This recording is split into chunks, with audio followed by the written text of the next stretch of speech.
Interesting times for Forex, EU, GU, and the DXY.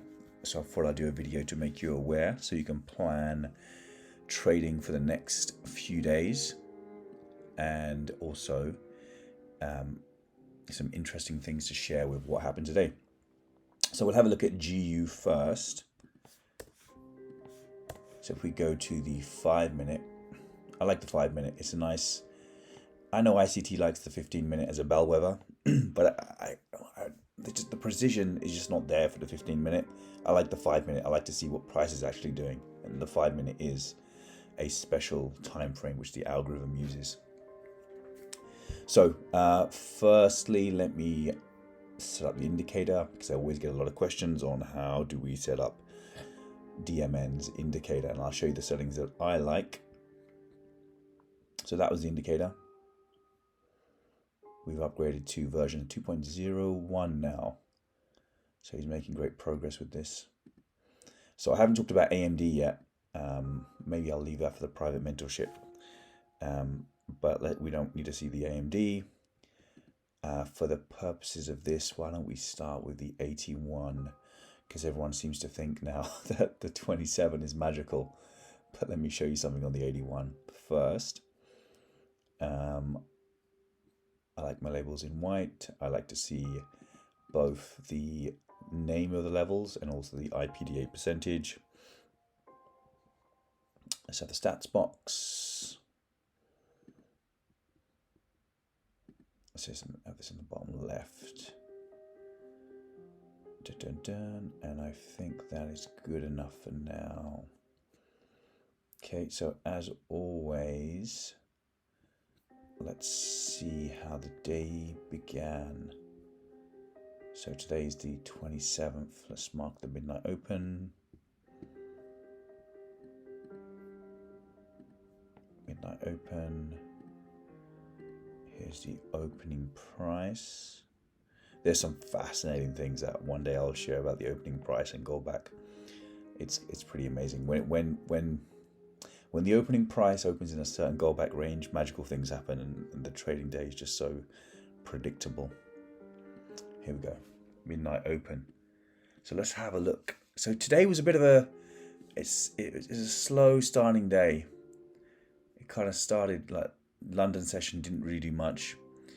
There's a lot of liquidity being created and then taken. But let's focus on Goldbach for now, because there's some interesting observations I'd like to share. Some of them are quite controversial, but I want to share my theories nonetheless.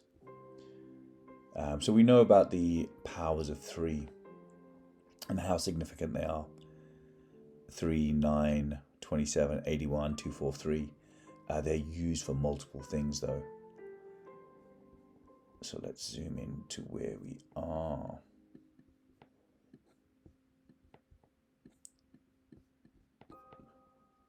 So it's not just about looking at the current range. Sometimes you want to have a look at the range below it and how stop runs are taken. That gives you extra insight. So pro tip, do flick between the upper range and the lower range to see what's going on. So how did we start London? We started here, and it was kind of difficult to work out what the Judas swing was. So our kill zone was between 2 and 5. So it almost looked like, so we were trending up, creating all this liquidity here. Now, some of you guys, after we saw that this liquidity was taken, that could have been, the high of the day. As per my previous post, we are bullish on the DXY, allowing the 243 to complete. So we are bearish on EU and GU. So we're looking for shorts and we're looking for the high of the day. This is a little tip, right? If you can find some magical numbers with the power of 3 and stop runs, it gives you a really good hint as to the high of the day. Now this is going to be controversial, but bear with me. And if you see this enough times like I have, you start to believe in the power of 3. But specifically, what I'm going to show you today. So let's just confirm that the 81 is legit. Mr. ICT likes to say Goldbach isn't a thing. If Goldbach isn't a thing, then tell me why the high was at this price and the extension is exactly the same price, right? To the micro pip. I don't even know what this is called, the pipette. So what we did here was we took a liquidity and then we tanked quite hard. This was probably during ICT's silver bullet. This is why I don't like the silver bullet sometimes. Let me put on my other favorite indicator, which is the imbalance indicator. The imbalance. There we go. So according to ICT's silver bullet, you want to enter between 3 and 4 according to your bias when we have a raid on liquidity, and then we create a fair value gap. According to silver bullet strategy, you enter on the fair value gap and then you target some kind of liquidity. So we had this low here that was created because Asia was already taken, right? But if you took this silver bullet, you would have got taken out. So this is why I'm not so much a fan of silver bullet unless it aligns with Goldbach. So this is a tricky one because yes, the high hit the extension, right? But what did we do next? And bear with me on this one because not everyone agrees with this or knows about this. So look at this stop run here. What's this number here? 54. What is 54? If we break down 54.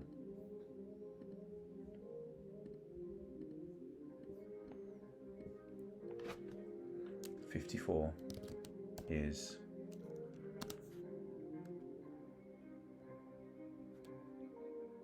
27 times 2.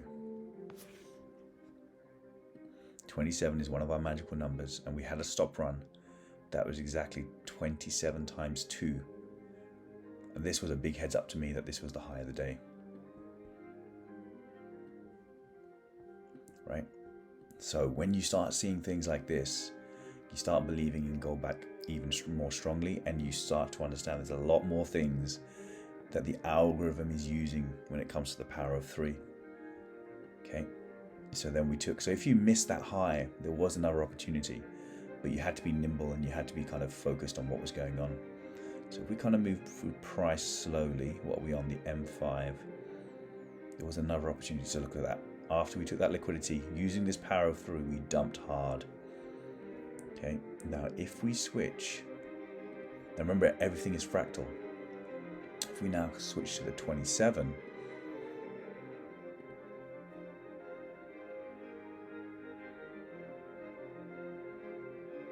and observe what price was doing. If we move forward, I think it was the after the New York Open. So we move through. So right now I just want to show you the stop runs. So I even have a look at how price is being respected here. If we go back a bit. I wouldn't say price is being respected, but how sensitive these levels are to the GB numbers. See? Now, here's another trick. I'm going to give you loads of insights today. So something within this, between the high and the extension, you have to switch through the different ranges because these candles on a higher level can actually be order blocks. Can you see here how it's a down close candle? So that's why it's not just about finding the order block. You've got to find the displacement after the order block. That will give you a bigger hint than just a candle somewhere, because that candle could be in the extension. Now, does it match up? It matches up, you see? So you can get thrown off. You need that displacement. That displacement gives you the clue that as to the direction in which we're going. But moving forward through price.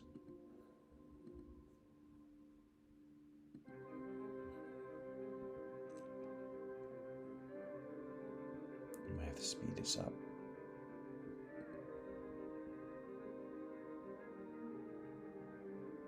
Now this was a tough one to spot, but if you caught it, you could have had a nice little scalp.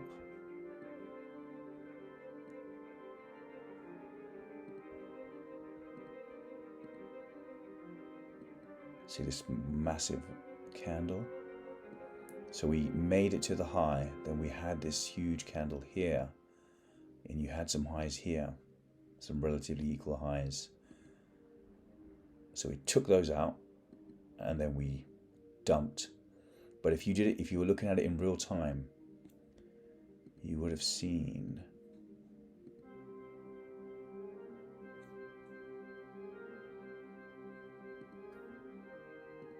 this stop run was exactly 9 pips. So look what we did here. We raided this high with a power of 3 stop run, power of 3 times 2, 27 times 2, and this high, we raided it using a 9 pip stop run from here.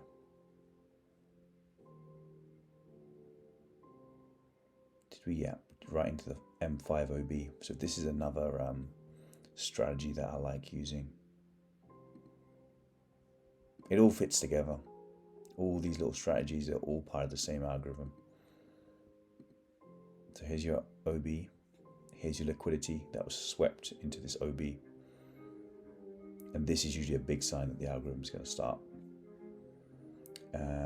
Let's have a look at the exact prices. 595. Did we go 1 pip above? Yeah, good. 2 ticks above, which gets us into the OB. Here's a tip. If a candle touches the bottom of an OB but doesn't penetrate it, that is liquidity. Do not take that entry. More than likely it will fall away. Right, so if this was 9, oh, we didn't penetrate this one. Do you know what it is? Sometimes, and I've seen this many a time, when you're doing price live, you get a certain price and it's usually exact. What's the bottom of this candle? Oh, there we go. No, it was correct. I just used the wrong one. Okay, there we go. So we went in by 1 pip. But finishing my thought, sometimes when you're looking at price live and you're actually looking at the numbers, they'll be exact. But if you come back a couple of days later and have a look at the candles again, same chart, the numbers will be off slightly. I don't know why, but they will be. So some of this magic you'll only see today. Unfortunately, I'm uploading this video. If you try this maybe in a month's time or even in a week's time, these numbers might not be the same. And I used to have this all the time. Fortunately, all my trades, I screenshot them. And then I can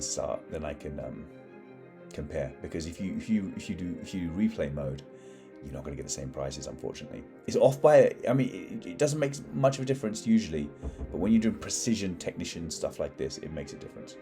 But what I was saying was, yes, it penetrated it. If it didn't, if it hit the exact number 92, I would not take it. That's liquidity. That's going to get swept into the OB. So short-term high got swept into the OB, but that's a different ICT tactic. Actually, why don't we mark this out for the sake of good order? M5OB.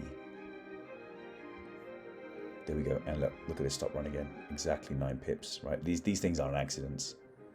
You know, we've got a 54 here, which is 27 times 2. And remember, this was not a random spike. This was exactly the ERD of the 81.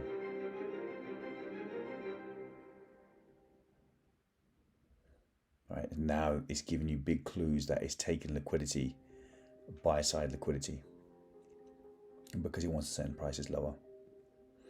The algorithm will do whatever it takes to convince you that it's going the other way. So everything just looks bullish, bullish, bullish. And then it'll say, okay, we're going short, and it'll take people out. It's very sneaky. And I got caught out on something I'll show you later, and there's nothing I can do about that. Yes, so look at the stop run. Beautiful stop run here. And then let's go through the candles and see what we did. So I think, where did I enter? Okay, now we've fallen below the midnight open.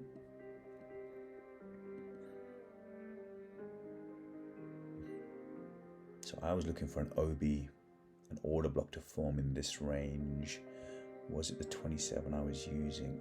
Yeah, I switched back to the 27.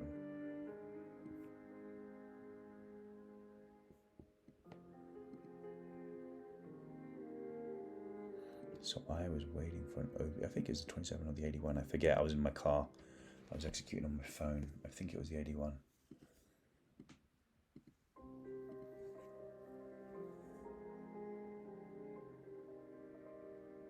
Let's see.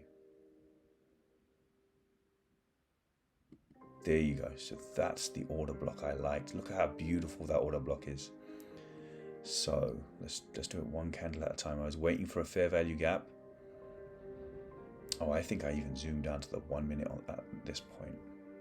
So this is what I was doing. So this was our M5 OB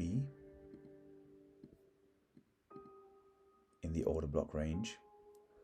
I'll just show you on the 5 minute, otherwise this video is going to get very long.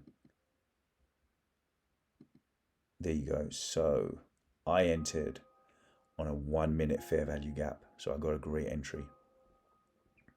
So I did something like this. Now I was on my phone, so it wasn't very accurate. So I think I came in here and I had my stop loss here. Now this price has changed, I believe, because this was, yeah, see the price has changed now. This was 500 when I executed it. It's now 504, but it was 500 when I executed it. So I was targeting the lows. So there was an initial low here.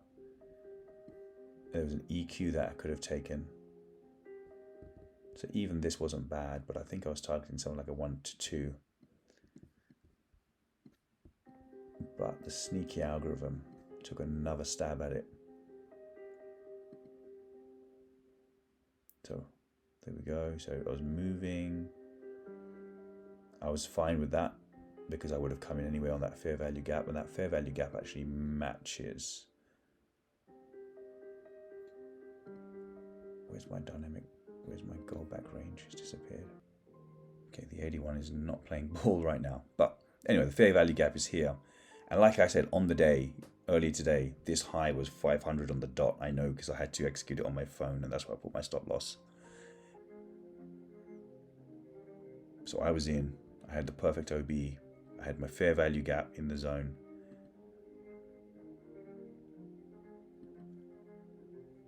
I don't mind it coming back up into the OB. So this price, when it actually happened on the day, took me out. This took me out. So that, yeah, it was 500 and this was also 500, but I got taken out here because this candle was lower during live execution. So it had created another OB, and then that's the one that took off. So I missed it. Now, I don't know why it does that, where sometimes the price live is different to what you see a few hours later, but I ended up missing this whole run. But that's how the market is, right? Sometimes you're saved from stopping out by a pip, and sometimes you're taken out by a pip.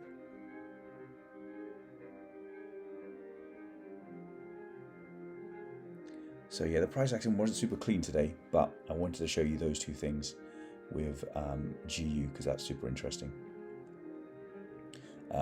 Sometimes you want to take off at EQ, depending upon what the bias is, but we were bearish on the DXY. Now, okay, let's see what we got to.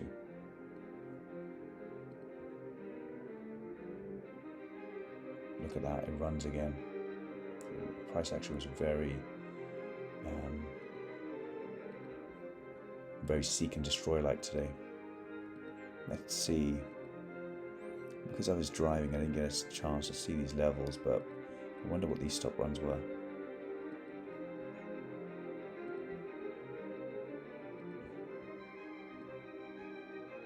There you go.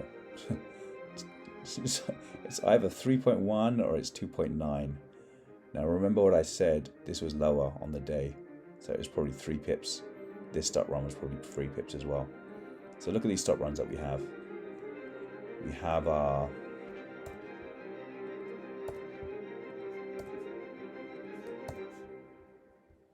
we have our 54, which is 27 times 2. We have a 9 pip stop run here. We have a 2.9 pip or a 3.1 pip, depending on where you look. It's basically a 3 pip stop run here. So, yeah, big clues as to the power of 3. And it's kind of ironic that ICT talks about the power of 3 a lot, and we think accumulation, manipulation, distribution. Maybe that's his inside joke. That's actually the power of 3 numbers. Very cool. Okay, let me just show you the DXY. I just want to close the loop on that because you saw my prediction over the weekend on what the DXY would do and where it would terminate. For those who didn't see my weekend on my video on Saturday or Sunday, I highly recommend it. But this is what I basically said would happen.